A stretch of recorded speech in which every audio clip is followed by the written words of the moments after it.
很多朋友看不懂这个图上的这个花花绿绿的颜色，那我们这一期来讲一讲颜色的如何区分级别。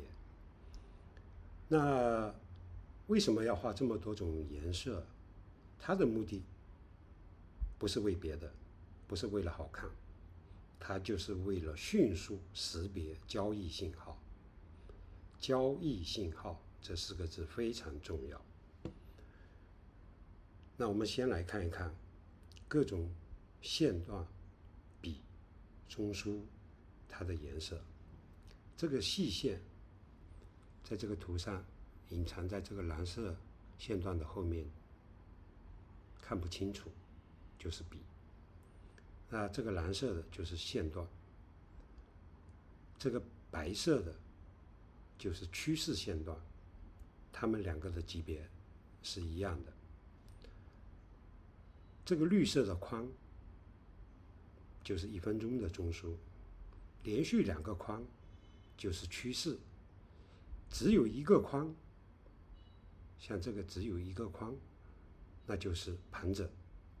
像5分钟这个黄颜色的，这是5分钟的中枢，5分钟的中枢，5分钟的中枢，连续2个就是5分钟的趋势，只有一个就是5分钟的盘整。这是30分钟的中枢，30分钟的中枢。这个浅蓝色的是4小时的中枢。这个图上看不到日线的中枢，周线的中枢。那这些颜色区分了，首先区分了级别，它的目的是为这个而服务。那如果我们只是做趋势的交易，那我们看到这个白色的线段级别的背驰，多单就可以进了。看到1分钟级别的趋势背驰，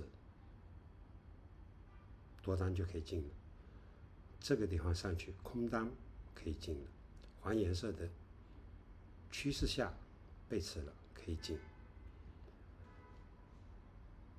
紫色的框我们这里就没有显示出来了哈。